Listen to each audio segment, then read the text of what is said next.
Esse é Philippe Agripnidis, um dos games designers de fantasia. E é com muito carinho e muita honra que eu trago ele aqui para uma conversa sobre fantasia.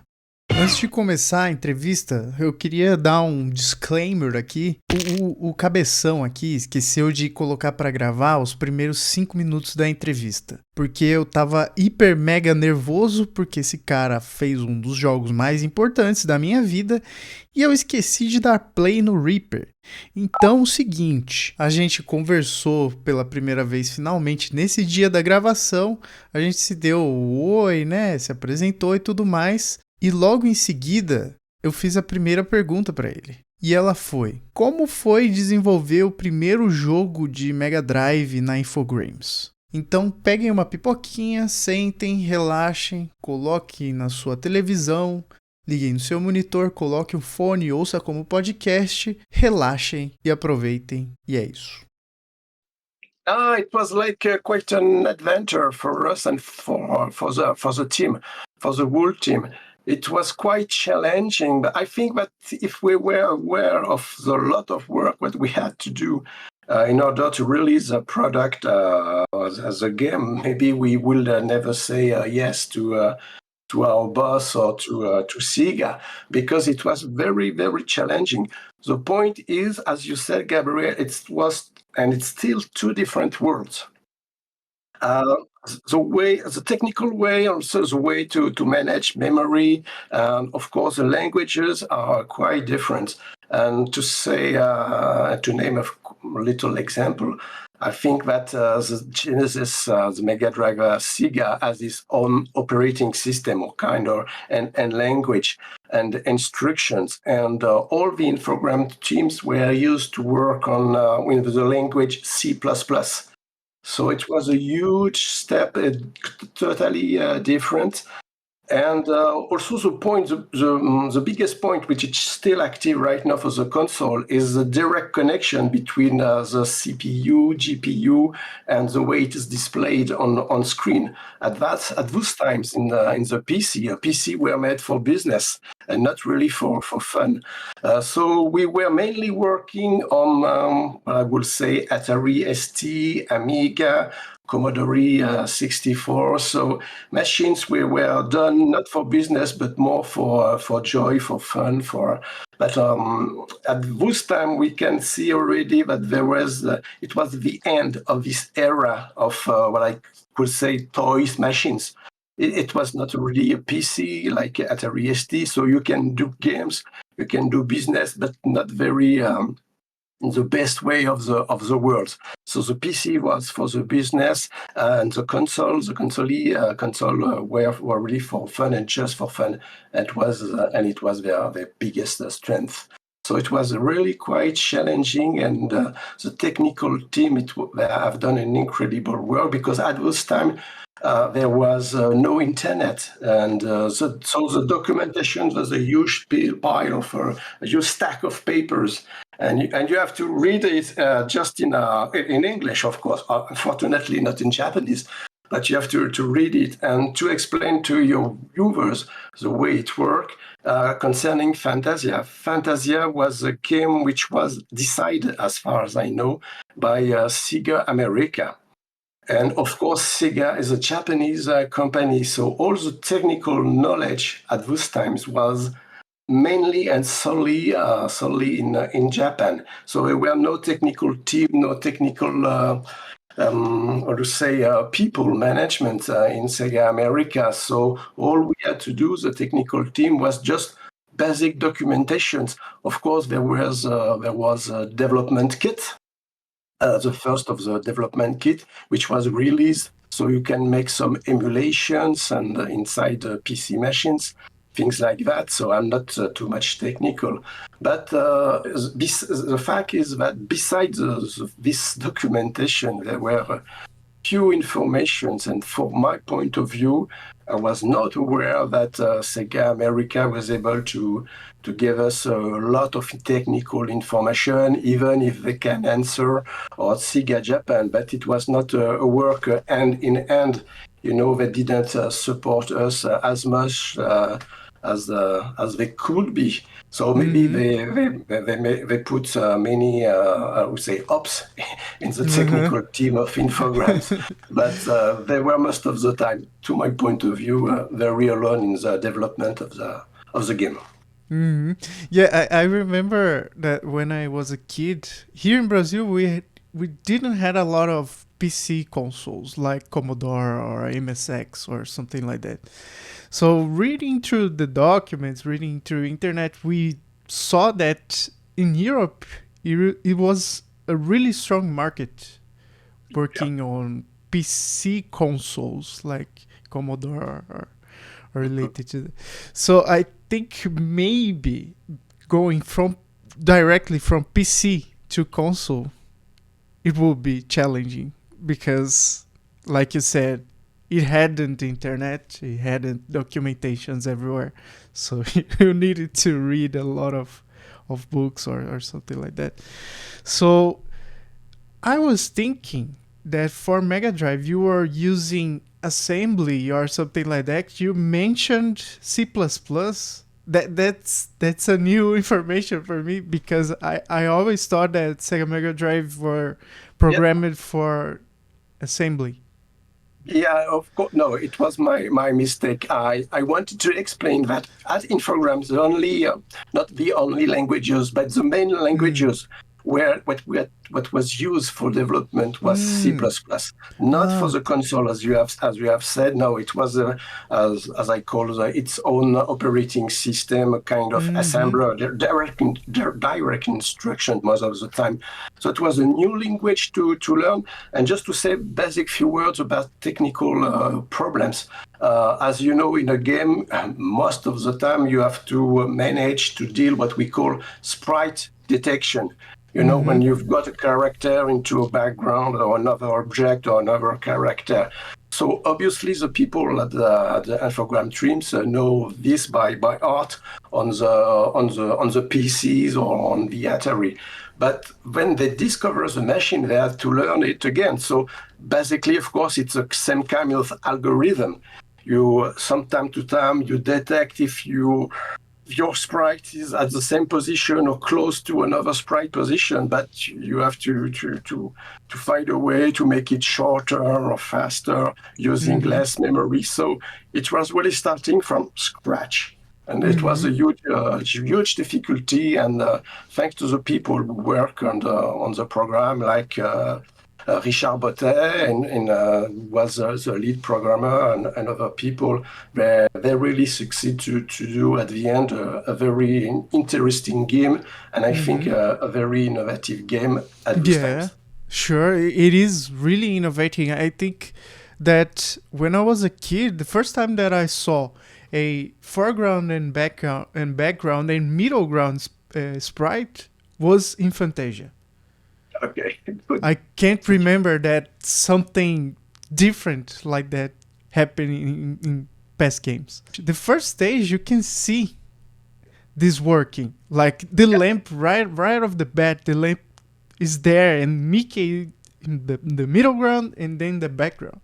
So that there are a lot of things happening in this game that it is really impressive for its time. Yeah, the reason why we have done that is first, as you have mentioned, Gabriel, it was not very seen. I think maybe it was done before in PC games, but we wanted to try it on the Sega Mega Drive, on the Sega machine, and also it added a sense of depth, you know, like a kind of 3D depth. And also we were so proud, and really I insist on that, so proud to manage what I call big sprites. You know, what you have seen, chains or things like that, or lamps, like this one on the screen. And for us, it was not really easy to do the same thing on machines like Commodore 64 for memory reason, memory capacity, technical capacity of the CPU. So we were very happy and proud to say, yes, we can show on your screen a big, what I call big sprite. So it was really a big pleasure. You know that at this time, the machine which was the most able with the most capacities was the Amiga 500. Mm-hmm. And the Amiga 500 had for the first time, more than the Atari ST, the ability to display what I call big sprite, big objects, big characters. Mm-hmm. We wanted to do the same with the Mega Drive and with the game. We wanted to show that if we work on a good machine, we can also do at Infogrames in France display that kind of objects, of sprites, and also to give another depth. Yeah, really deepness to the game, but in kind of physical kind of view what the player can get. So it was very interesting for that. Yeah. First of all, that's already impressive, but we just skipped a part from the interview. Please, Philippe, present yourself. Who are you, Mr. Philippe? Okay, so to cut short a long story, it could be a long story because I was born in the 60s, in the beginning of the 60s, last century. So I was born in France. I will add a very fun fact. Well, it's not fun fact at all, but as you know, your channel is on Brazil, and I have been on Brazil, but not as a tourist, but I've been in Brazil for more than 1 year. More Seriously? than 1 year when I was a child, but I was only 4 and 5. Yeah, because my father was working in a kind of eating industrial company, and he was working in a factory at Santos, close to Sao Paulo. Yeah, Santos. So Santos is the port city from São Paulo. Yeah, in 2 periods in Brazil. So I didn't go to school at those time because I was too young to learn Brazilian. So it was it. But yes, I spent some part of my life in Brazil when I was very young. And of course, I have to confess that I've got very good memories of my stay in Brazil due to the climate and also the Praia dos Santos. It's so beautiful. So yes. So besides that, I've got a bachelor degree in economy in France, and then I made some political studies, 3 years in France, in Lyon, and after that I have done what it's called an MBA. So as you can see, I have nothing related to technical design, development, coding. I was absolutely not in those fields. The point is that I was very fond of board games when I was younger, and I started to develop my own games. I used to cut out some paperboard, we'll say scotch, glue, and try to develop board games. I was very fond of that. It was quite rare at this time because it was in the 70s, and I kept that in my memory. And when I began after my diploma, when I was qualified, I started to find a job. I wrote a letter to the CEO of Infogrames, which is named Bruno Bonnell, who started the company 2 or 3 years ago, and they were doing and developing the first games of, like it was in a specific French machine, which is called Thomson, but also worked on Amstrad and things like that. And I wrote a letter, and then I was hired at that company. But for the first year, I worked at what we call the French Internet, which is a Minitel. Worked for that, and after in 1997, I started to work as a product manager, marketing manager for games at Infogrames, and I started to work with the technical teams, the graphics team. At this time, you can, even if you were a marketing guy, you can work and collaborate with the other, with the real coders and the graphics. So it was pretty interesting and fun and exciting and marvelous to work on this game at this time. Oh, that's cool. That's cool. So, firstly, you weren't working in the video game industry, then you became a video game developer suddenly. Well, not really a video game developer. I just would like to mention that I work only on design, on original ideas. Yeah, I work on rules. I work on, yes, like I said, original idea of design, designing levels. But yes, as you mentioned, that was nothing to do with a normal and classic job of marketing manager. So it was great. I think that no, it's totally forbidden unless you are in small, very small company where you are the CEO, the developer, the graphist, and the commercial and the reseller. But no, at those time it was possible. It was also possible because I was very interested in games. It was a passion. So that's very important. That if you want to succeed, you also have to get a kind of passion. So it was like a weekend dream. A weekend dream when you say, well, it's my dream to work in a game company. I'm working on that. I'm doing marketing. I can share some ideas with coders, developers, graphists, and that's great. So yes, we had a lot of joy, of pleasure, of happiness, and even much more, or at least a lot of difficulties and problems.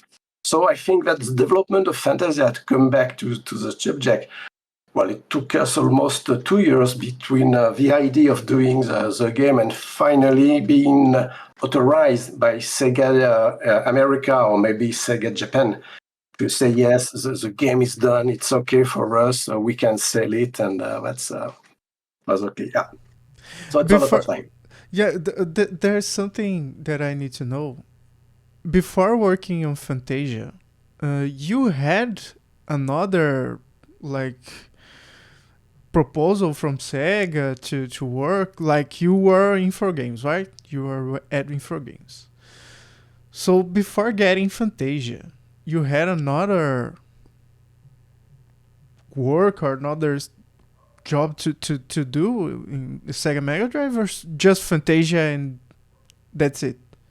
Yeah. So to explain a little bit to your viewers, our CEO, Bruno Bonnell, was a very charismatic people and person. He was full and still full of ideas. And also he was, how could I say, a very, not commercial, but salesman, very easy to connect with other people. So also he wanted to grow his company as much as possible, and the idea was to make it Infogrames the company game number one in Europe, at least. So the idea to at those times, and specifically for Infogrames, to sell a lot, because we have to talk about selling, to sell a lot of product. The point is that the very beginning of the video game industry, games were expensive regarding the kind of money, the amount of money what you can get. So even if it's still expensive in our times, I think that in comparison, it was even more expensive. So the idea was that the people who buy the product, the game, were not the kids or not the final users or people who were in their 16s or 18. They were the parents of these persons or the grandparents, parents or grandparents. So then they wanted to make a gift a video game as a gift for their children or grandchildren. It was easier for them to buy something that they knew as parent or grandparent. This is what at Infogrames we have done a lot of license. And we have done a lot of French license or European license. And it was a kind of obvious for us to say, well, and at least for Bruno Bonnell, well, if I can do a Disney game based on a Disney movie, I think it's none in the whole world. So people, parents, grandparents have good image of a good feeling, good relationships with a Disney company. They say it's not too much violence, it's not too much, and not sex at all. So it's good. I can buy this in confidence for my children and grandchildren. So Bruno, to catch up, had a contact with Sega America. Sega America obviously was a subsidiary of Sega Japan. And I think that Sega America, as far as I know the story, Sega America had the idea because it was a kind of 40 years of release of Fantasia. So we wanted to make a game, and I don't know exactly why, but Bruno succeeded to sign a deal with Sega America and say, okay, Infogrames will do Fantasia for you and your machine, because the machine also, Sega, as you know, was in competition with Nintendo. So at this time, that's very important for you and your viewers. At this time, the idea of Sega was to establish their new machine. And they didn't get at that time the reference of which is known for Sega. It's Sonic the Hedgehog. Sonic was not released at that time, so they desperately need something which can talk to generations, or at least to people, to players. So the idea was to work with Disney was key. And it was not an idea which could come from Sega Japan, because Sega Japan, it was not their world. Disney is not really their world, even if they have Disney World or Disney. Yeah. I think it's more Eastern market or something. It was different, but obviously in America, Sega of America was in San Francisco, so it's in California, but it's not in LA. But anyway, it's so close for America. So the idea was to work with what I call big guns, big names, big reputation. So Sega was very happy to sign a deal with Disney. And Bruno succeeded to sign another deal for the development of the game. I don't know he succeeded because it was their first game on console. It was the first game on this new machine, one of the first games on this new machine. Technically quite tough challenge. And also, what I could add, and also, yes, it was a time where the company was doing several projects in the same time. And of course, we were working on the beginning of the PC machine, the pure PC machine, like IBM machines, and other classic games on Commodore and Atari ST. So it was difficult to get enough person working on this project. So it added to the difficulty. Yeah. So this is how Infogrames was in charge of developing Fantasia, and it was a big internal surprise for me and for the technical team, and we were very proud to work on that game. Yeah, I think that you had a lot of fun doing it. Yeah, and also, how could I say, tension. Attention, that's the difficulties. Yeah, okay. Yeah, roughly it was fun, but when from time to time you have to deal with technical difficulties, and that the main lead developer spent 1 week, and he didn't find the solution in 1 week. Mm-hmm. Yeah, so that's the something. end of the week. Yeah, in Friday afternoon, you're at the same point that Monday morning. You say, well, we're going to succeed.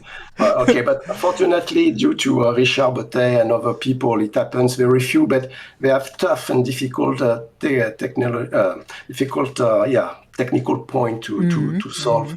And also, I don't think they had a lot of support, so it was very... a performance quite impressive for them for doing that and succeed to release a game which is I think innovative. Yeah, let's say that innovative. Yeah, it is. For the video game people, the people that play video games, the kids and the adults that they remember this game like a pretty tough game. Yeah, so I can explain it if you want. Yeah, they remember that's a game that we couldn't finish when they were a kid. Yeah. I finished this game like 25 years later, so okay. It was really difficult. So you know why this game is so tough to end it. Okay, for two main reasons, Gabriel. Okay, the first one is what at Infogrames, all games had the reputation to be, for me, the best graphic in the world.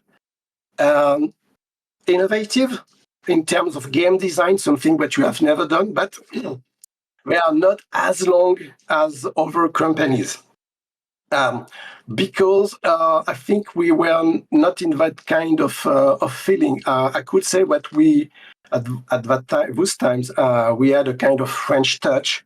So game design, beautiful graphics, very nice animations, but we didn't work a lot of times on the deepness, on the time, on the length of the video games. So it was almost cultural. I have also to add, to be fair, as usual, against for the technical team, that also we had what I call marketing pressure or sales pressure. At those times, there were only 3 months in the year when you can sell video games. It started from November with Christmas, and also January, February, and the rest of the years. I'm talking about 1905, 6, 7, 8, 8, when it was not a real industry. It was very, very seasonal.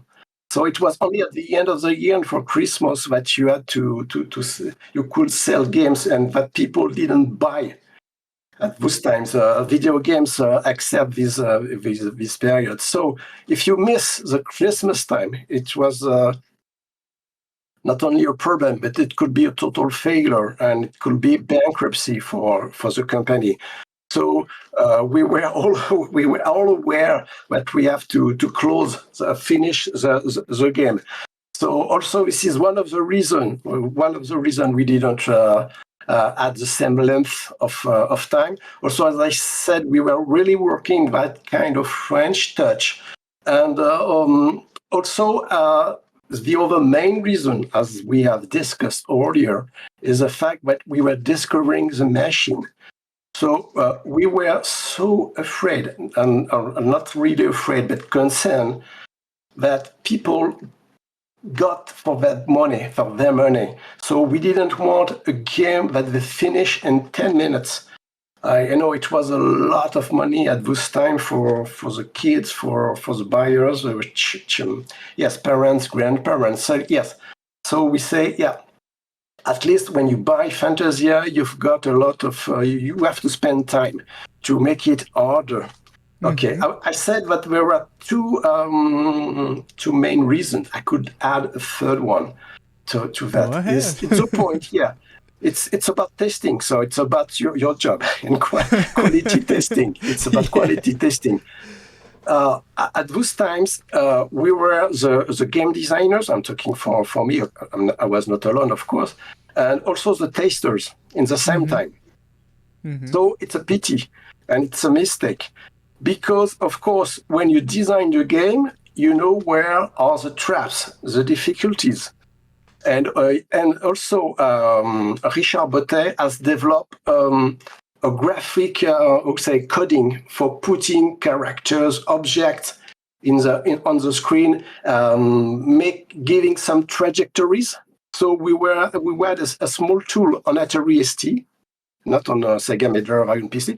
We had a wonderful tool to put the sprites and say, okay, this angel is going from left to right, and then it goes up and goes down, etc. So we knew by heart where the difficulties were and how they interact in the game. So when we were testing, we were at ease, because we knew everything by heart. So at this time, and this is maybe the main reason, we didn't realize that it was so hard.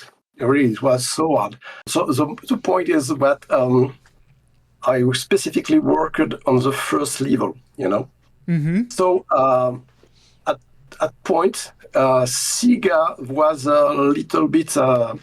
There were a deception that Infogram didn't finish the game on time. Okay, so Infograms to prove that we are really working on the game, that we invest a lot. Bruno decided to send a small team to Sega America in San Francisco.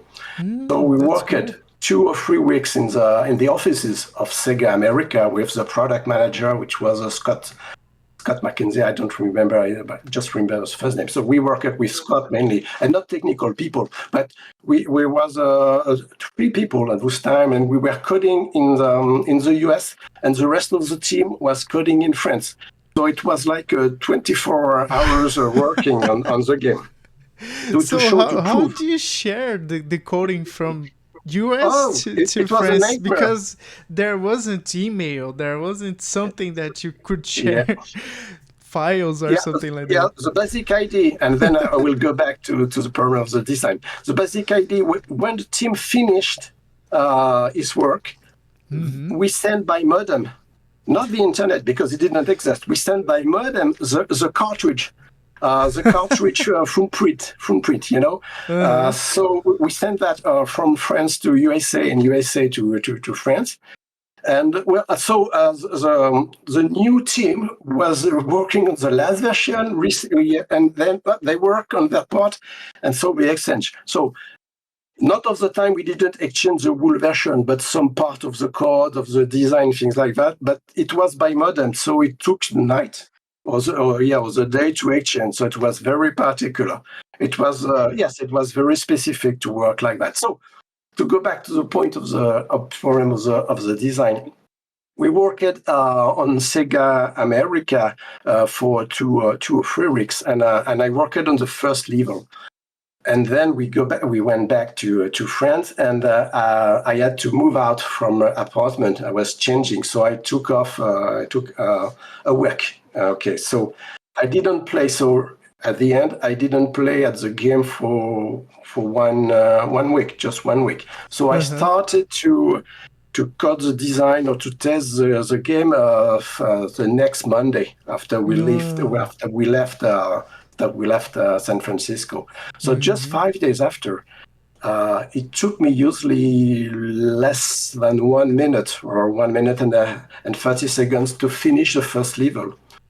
I was not able to finish the first level during the day. It was almost at the end of the afternoon, but I succeeded to finish because in just 1 week, I have forgotten so many things. And for me, the first level, when I coded it originally, it was so easy. I control Mickey Mouse and up, down, left, right, wait a little. It was so easy. But at the end, oh boy, it took me the whole day. So this is where we started to realize that it was pretty difficult. And it's not, of course, the first level is not the most difficult one. So like that, you can see which was the reason why it was difficult, because there is this kind of mix of combinations of testers, developers, game designers. We were all in that part, and we didn't get some, I could say, remote view of the work. We were inside, so we didn't realize how hard it was. Fortunately, at least it gave a lot to the people, I think, hours and hours of gameplay, and as we wanted to. We didn't want to be mean to the people and to make it hard for the pleasure to make it hard. We wanted them to get joy and fun and happiness, and so it was hard. But just because we were deep in the process, and we didn't realize that it was so hard to finish. So congratulations if you have finished it. It was so hard, effectively. Yes. Yeah, it is some odd controls. Like you need to hold down to bounce in the enemies to destroy it. So. Like Super Mario, just jump in the enemy and then you destroy it. In Fantasia, you need to hold down and then bounce on the enemy to destroy it. It is a little bit confusing. It took some time. I remember when I was a kid, that took some time to realize that. Like, I was trying just to use the magic to explode the enemies. And then I don't know how I hold it down, and then I bounce it on an enemy, and then that's that's how I can do it. I don't just use to use magic or something like that. So it is a little bit confusing. But as you said, because we thought it was a good idea to add this control or to add this difficulty of level. As I said earlier, we were so afraid to make a very short game. And also we wanted to add some controls for the player. So we thought at this time that it was a good idea to add this kind of control to get another way of interaction with the game. So we had another control. So it was also not very easy to use. So that's it. Yeah. Yes, it's interesting to explain how it was conceived, and what were also the technical difficulties, the pressure of time to finish the game. So you have to make some choices, and from time to time, well, there are hard choices. So what's it? Yeah, as you said, it was the first time you were working on a proper console. So that's a normal thing to happen. So do you remember how it was when you and your team finished the game and Sega, it's done. We finish it, so you can market the game. Do you remember how it was? How was the feeling about finally we managed to finish the game and then just give it to Sega then to sell it? Do you remember how was it? Do you remember how the people that were working on the game, how they were feeling about it? Yeah. The first point to say and to express and to explain is that at those times, it was not real time. So at the end of the development of the game, we sent to Sega America the game, which probably sent it to Japan. So we didn't get news for weeks. We didn't get news for it. It was not on the internet, even if we have, of course, fax machines. We have no information. So we have done our job. We have the technical team have worked on so different versions, and they spent so many times on it. Yes. So one day a final version was approved, but we didn't know it. In weeks, just after really some 4, 5, 6 weeks. You know, the launch of Fantasia was at least pretty important for Sega USA, because it was a Disney game. It was supposed to be the best seller, so they really wanted to be sure that the game is okay. So they have to be very cautious for that. So this is why they took, of course, many weeks. But during these many weeks, we had absolutely, I'm talking for me and the technical team, absolutely no news. So when we learned that the game was approved, we said, okay, because it was a kind of relief. The first feeling was, okay, it's done. Okay, we can move on other games, on other products. Because on this time, we work on several projects almost in the same time. So, okay, it's okay. The point is, first, as you said, Gabriel, it was the first game on the Genesis machine, first game on the console, and also a game with Disney. So it was a lot of difficulties. So a lot of pressure so many times with Sega to say, okay, could you make the scrolling faster or something like that? And also with Disney, which said, take care of the ears of Mickey Mouse, and we have to respect some standards. So we had a lot of constraints, of difficulties, not only technical but also graphics and in terms of game design. You cannot do anything that you want with, of course, with the character of Mickey Mouse. You have to respect it. You have to understand its feelings, the way what it can do or cannot do in a game. So it was a lot of constraints, difficulties, points to be taken in consideration to make the game. So yes, the best feeling, or at least the first feeling, was relief. Okay, it's done. It's over. Finally, we have done it. Then we were very proud. Because it was the first time for Infogrames. And yes, first time with Disney, and it was a game which was released worldwide. Infogrames was mainly at those times not a European company. It was a big company, of course, but it was the first time that we had a global release, international, and Japan, of course, America and Europe. So we were very proud. And where we were the most proud is when we learned that Fantasia was the second best selling of Sega that year. There was also another Mickey Mouse which was released. Sonic was included in the console pack, so it was not taken. But we have done the second best selling for the launch of this machine, cool. So we were very proud of that. Okay, we have done. Of course, it's due to the fact we were working on a license. But the technical team have done such a tremendous, exceptional work, and the graphics also. So it was, I think, a very nice game, even if it's too much difficult, but it's a nice game, innovative, very good graphist, and it is impressive. That's some games that the gaming community are making today for Sega Mega Drive that aren't so impressive as Fantasia. Okay. Like they are cool, but Fantasia has some magic with it. You know, that there's something different with the game.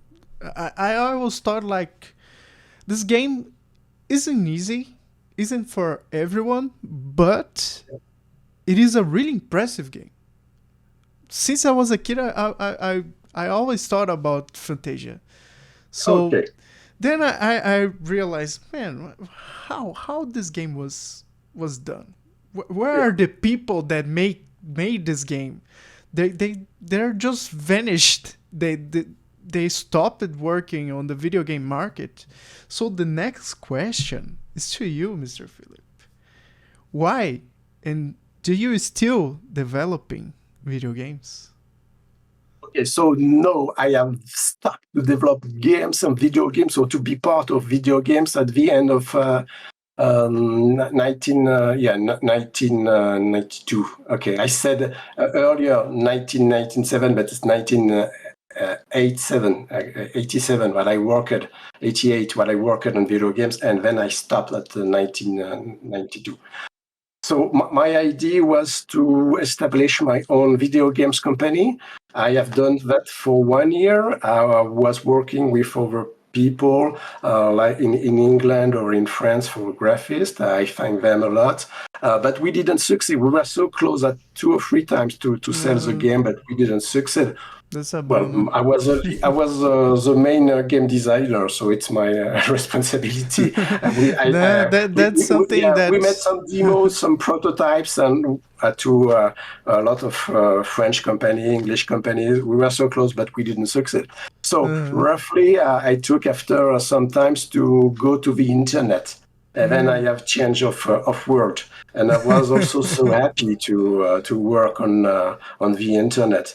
So I started to work. It was in 1904, 1905, and I'm still working in a kind of way of on the internet. So I became a project manager on the internet, websites, intranet, extranet, internet websites. So I was very happy to change. Yes, but at one time, yes, I wanted to continue with my own team. I didn't succeed, so it's life. But at least I did it. So I was about to ask you, do you miss it?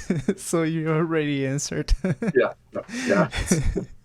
No, it's okay. Yes, I still like to play, and for me, I'm in the process of setting up a kind of startup, and I'm working in the knowledge modelizations. So obviously, I've got few times to spend, to play on PC games. Mainly, I didn't no more play PC games, with exceptions. The Skyline, I play Skyline a little bit. I play a little bit Troy, the Total War. I like that. Beside that, I played on smartphones. But also, most of the times, either I spend time on games on board games, with family, and with family, Oh, or that's also cool. when it's winter time on console, on the on the Nintendo. Yeah, so Mario Kart, Mario Party, Overcook. Yeah, I love them. So Overcook it that's with the yeah. family. Yeah, it's family time. So Smash Bros. Melee. Well, I'm always losing at Smash Bros. Melee. So anyway, I'm losing at all the games now. That's But cool. yeah, it's It is only still a console and passion. Yeah. yeah. So I've got still a passion for games. That of course it was and it's still an important point of my life, even if Oh, I'm that's cool. working on other fields. But yes, That's cool. I'm still practicing. I'm still enjoying games, but mainly on console and also board games. I like them more. I can say because we can play in the family. Yeah. That's cool. That's so cool. I remember when I was starting to work for the internet. I Yeah. was looking at tools to develop for Sega Genesis, and then I saw that there is a SGDK. Do you Yeah. already heard of that? Yeah. It was developed from a French guy. So basically, French people are really active on Sega consoles, like for Yeah, I didn't the know that. Master Yeah. Okay. System and the Sega Mega Drive. So you knew about that? Yeah. Okay. Yeah, so you learned me that. Thank you, Gabriel. So yeah, so yes, we had the two kind of development kit, as I said earlier in the Mm-hmm. interview from Sega. From my point of view, it was very basic. So you just you code, you compile, and then you see the result. Well, it was probably much more than that, but for me, the only thing, the feelings that I had at those times, what it was very basic, not very helpful. So yes, the technical team, I really spent a lot of time to understand how it works. When you're building a game, you are also always using the same kind of routines of shortcuts. Okay, so like I said, sprite detections, life counters, and things like that. So you've got a kind of mechanic in your mind, and what you are looking for is to find the same code. Yeah, for the same piece of code which can do the same things. Okay, so I want to detect an object or a character. So how do I manage that? But it was really a discovery, a full discovery, total discovery. And also, as we have noticed, when you play Fantasia, at the end of one stage, you have this part when Mickey is throwing musical notes Oh on a yeah, score. Yeah. yeah. Uh-huh. And of course, this was the only way at this time that the technical has found, and it was very clever, to unload the memory of the previous stage and to load in the background to load the new stage. Oh, So it was not only for graphical or game design, but it fitted perfectly that's because it gives you clever. the feeling, yes, that you have, yes, it gives you the feeling that we had to show you your score or well you played, but also in the same time there were really deep technical reasons there because we have to wipe out the previous memory and to load, and even it was on a cartridge, it took some time, Yeah, and sure. so you have to decompile and you have to build in the background the sprites of the backgrounds to load the characters animations. So it took time. So it was an idea of the technical team to say, hey, we can do that. Let's display small animations, and in the same time, let's do our stuff. And okay, That's that's it. I never thought about that. I always thought that's Game design. Yeah, that wasn't a not only. loading at any point or something. I just thought that when you entered the stage, the everything was loaded. Yeah. So at the real time, you were just making the stages to compile No, it was itself. not instantaneous. And no, in a console game, you can, well, even if it takes less time. But at this Uh-huh. time, we needed some time. And also, as I said, to rebuild or to build the new stage. So the process, the capacity of process of the CPU, even if it was huge in comparison of PC machines, It was not, of course, as fast as it is right now. So you have to load the backgrounds, you have to load what I call the sprite, the animation, and then draw the map of the of the background of where the characters are placed.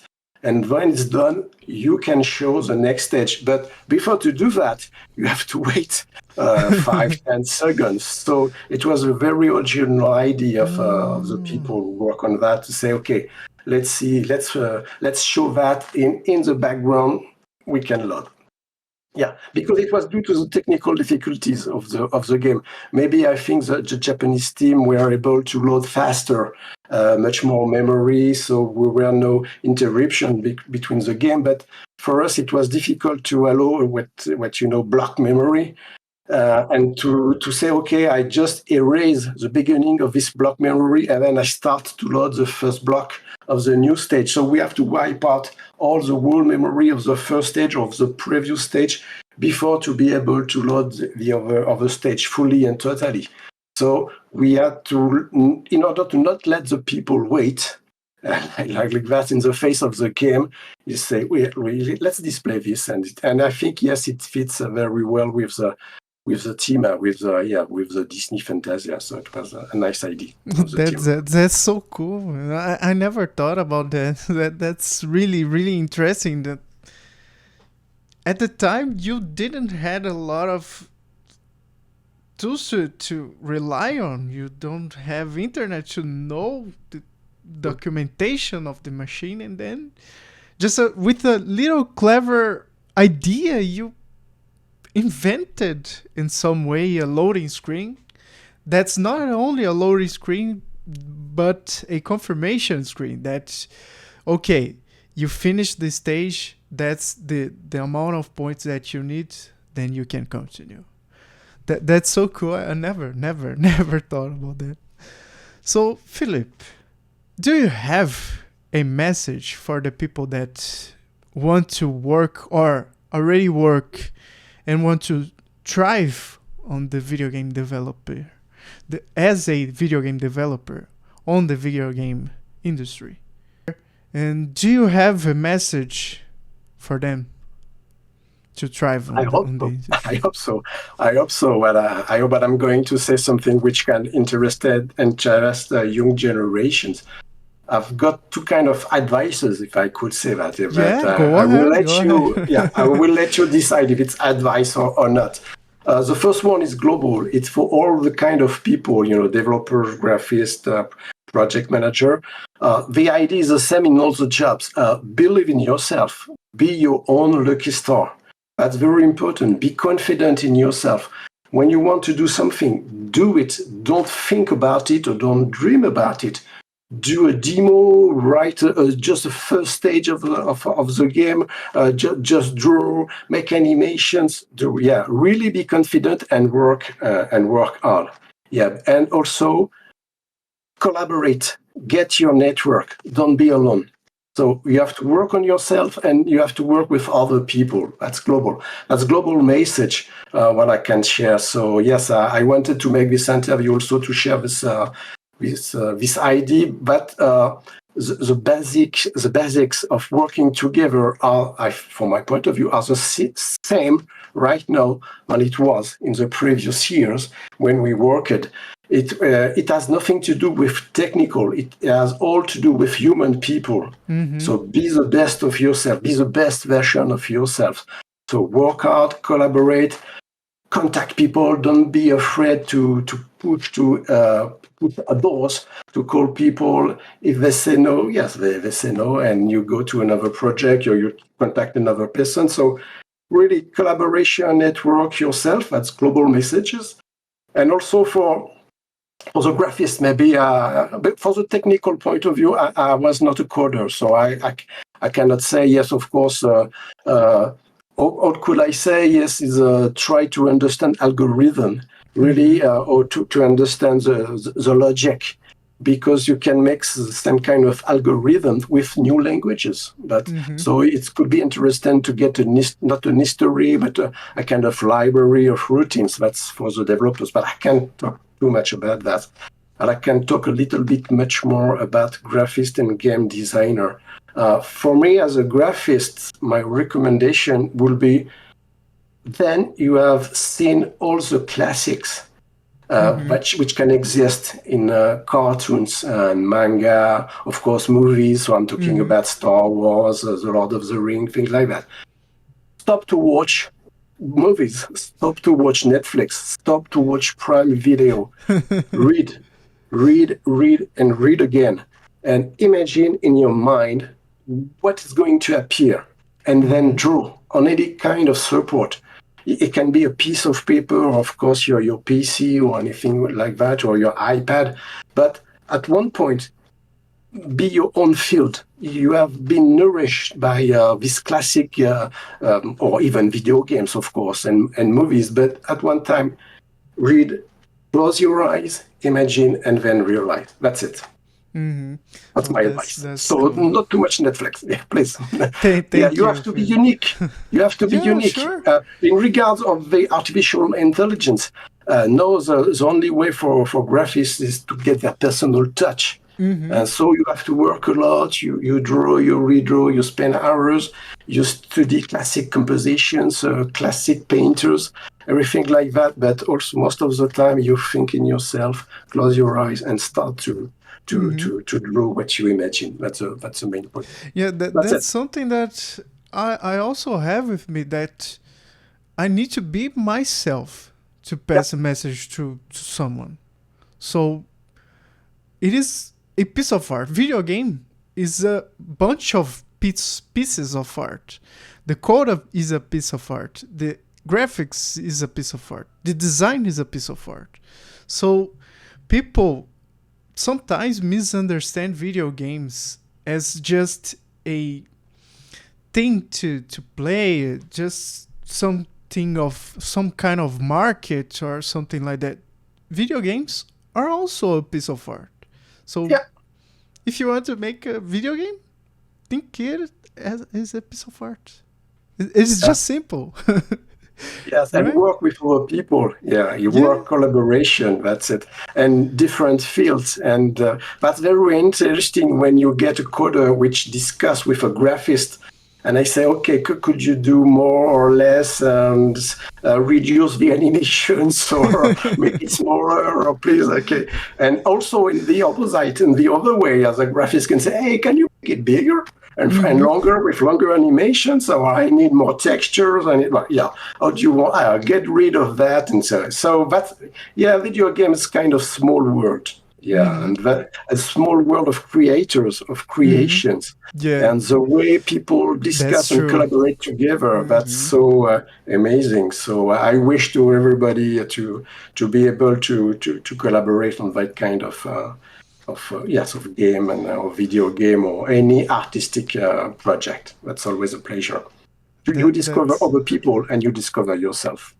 Oh, that's a message not only for developers. Yeah. That's all the people. So be your best version. All the people. Always be your best version. Improve it. Yeah. Philippe, first of all, thank you for your time. Thank you for being here. Thank you for being part of this project. That's the first time that I talked to a video game developer from the past. I talked to some people that I know here and there, but not someone that made part of my video game life. You know, that Fantasia was a big part of my life. So you were responsible for some way to make me be who I am right now, you know? Okay, thank you. So I'm so proud of that, and so glad.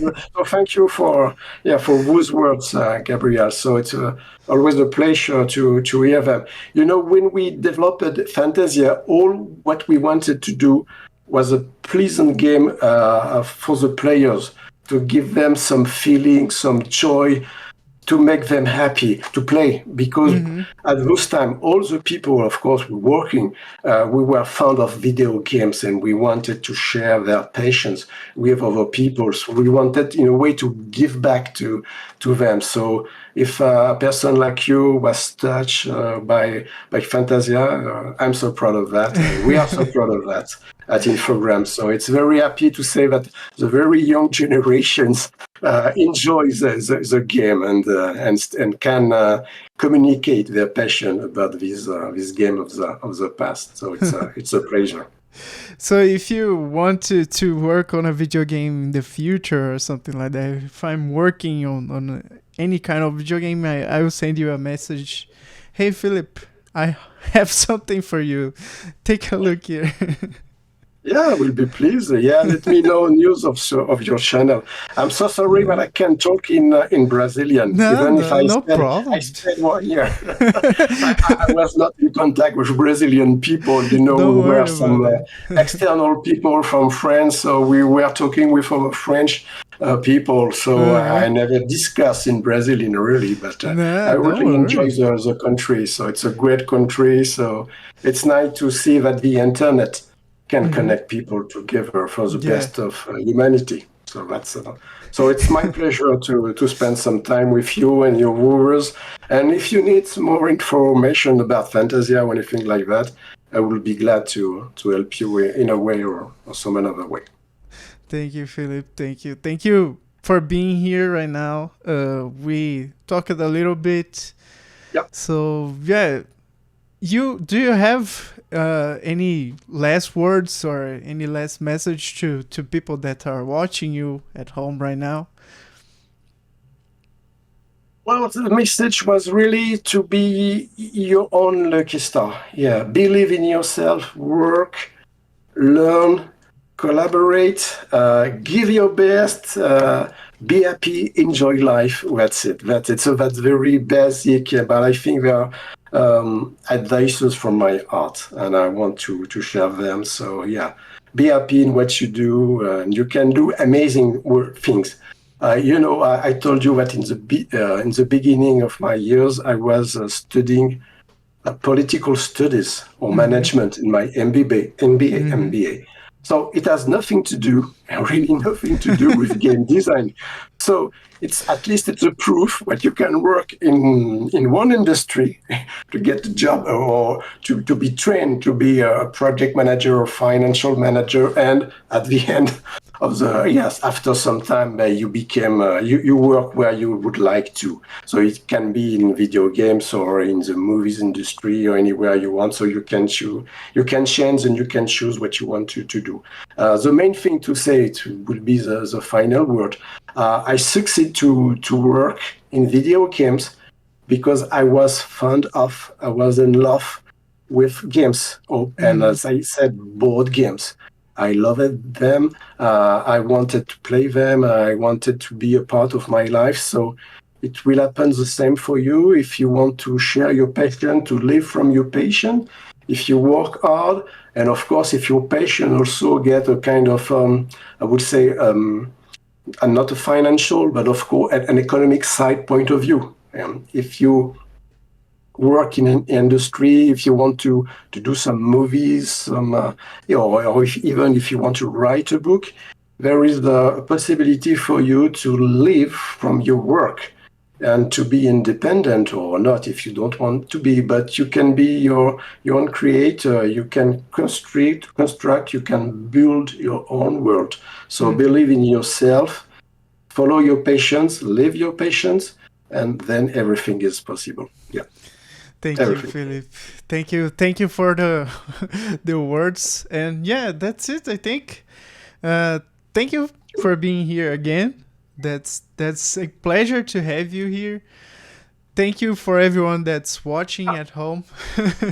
So thank you for other people. Sorry, it was over time to not speak Brazilian, but I will have time to learn it. Yeah. Maybe next time I will say some words in Brazilians. But thank you. Works. So follow the channel.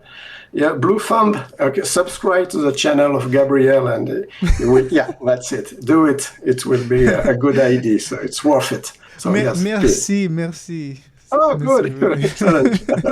Gracias, señor. Muy bien, todo bien. Thank you, Philip. Thank you very much. It was a pleasure. It was a Me too. pleasure. Yeah, really. Yeah, you bring me back to all those times. The past, a journey to the past. But it's good. It was a part of my life, so it was very interesting. Also, I want to thank all the people at Infogrames who worked on the game, and we are all mentioned in the credits. So buy the game or see the game, and you can see all the names. Maybe you can add them in the description of the videos. Sure. I Yeah, will. it will be a good point because I cannot mention all of them, but yeah, we have done a terrific job, really, in all the points. So they deserve that. They deserve it.